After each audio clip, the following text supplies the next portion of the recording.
Hello everyone, welcome back to the channel. Today I'm going to be doing a real world review of the Canon EOS 7D. Now just before I start, make sure to hit that subscribe button and also leave a like if you wish. Also decided to put my signed David Attenborough photo in the back because why not? Anyway, let's get into the video. So firstly we'll start by doing a quick go over of the exterior of the camera. So on the back of the camera, we have the two zoom buttons on the side here, which obviously are to zoom in and out of the image. Back button autofocus. We got the start stop button here, which we can make the camera turn onto the back LCD. Also make a video. To move around on our LCD screen. This is to also move, but also to change the f-stop, which can be good, as well as the lock button at the bottom, which helps so you don't move the f-stop when you're shooting, which can be very painful. You're wondering why your images are all dark, and it's because you're shooting at f12 when you didn't even mean to. RAW JPEG changes your images from RAW to JPEG. You've got the Q button, which what it does is, shows you all those things there. Menu, shows you the menu. So your picture style, I would just leave it on standard. I don't know why you would want to change it. Info is really cool, so it lets you change the camera to whatever setting you want on the LCD. So you might want to have a blank screen if you're doing star photography, or you might want to have this when you're doing bird life or wildlife or landscape. Playback, and then obviously the delete button down at the bottom there. On the top of the camera, we've got the on and off switch, and then we've got the dial to change to whatever mode we want. Obviously, going to keep it on manual because I'm a manual shooter. Alright, so on the top here, we've got this button here, which is really good for at night, especially Astro again, as what it does is it just gives you about 5 to 10 seconds, I think it's about 5, and it shows what's on the screen. It shows your ISO, your shutter speed, and your f-stop, and also the number of photos you have, and battery, etc. And if you don't want to, if you want to have a dark LCD screen, which is so you want to be able to see the stars when you're shooting, then that's good to change the settings on there. Second button is for ISO and for your flash exposure, so how bright or how dark you want the flash to be, if you're ever going to use flash.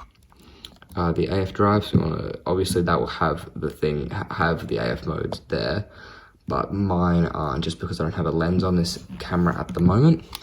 Okay, next button is the white balance and spot metering. So I leave mine, the metering mode. So I always leave my white balance on auto, and I have my metering mode always set to spot. And that's because I want to just get one midpoint in the middle, and also spot metering allows me to hold down the shutter button and move the bird to wherever I want in the frame while it's still being in focus, as long as I have the shutter button down, which is very important, especially in bird life photography, because you don't want to have the bird just as the center of the screen, and it starts to get a bit boring when you keep doing that. So things I personally like about this camera. On my old camera, a 450D, the images did not look as sharp as they do on this camera on the LCD screen, and I would always have to wait until I got the photos onto my computer for the images to truly shine. However, this is the opposite with this camera, and sometimes this can be a negative due to thinking the photo is better than it really is, and or being excited when the images might not be as good as expected. That might sound really pretty confusing, so I'll explain a bit more in depth. So let's say we take a photo on my camera. So let's say we got some Kookaburra shots here. Got this fairy wren here. So let's say we took this fairy wren shot here. Let's make it.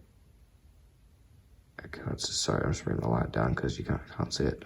Okay, so let's say I took this photo here of this fairy wren, and it looks really good on the screen. But when I go onto my computer, it's not as sharp as I would like it to be. And this happens a lot with this camera for me, just because the screen is so clear and so sharp that I seem to always think that photos might be a bit better than they are.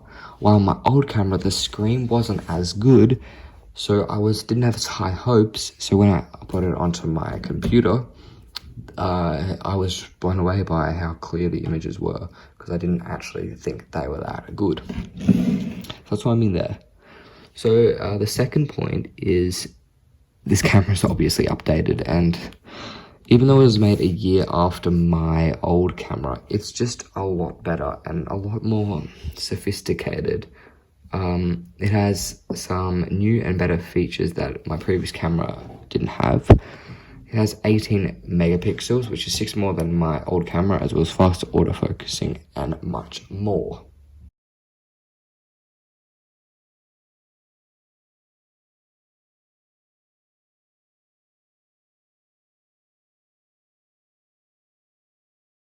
Okay, so on Ted's Cameras, a very reputable camera store here in Australia, you can buy this camera secondhand for $399. I don't know if a lot of camera stores still sell them new, but you can definitely check that out yourselves. But you can also buy as good one on eBay or Gumtree for much less.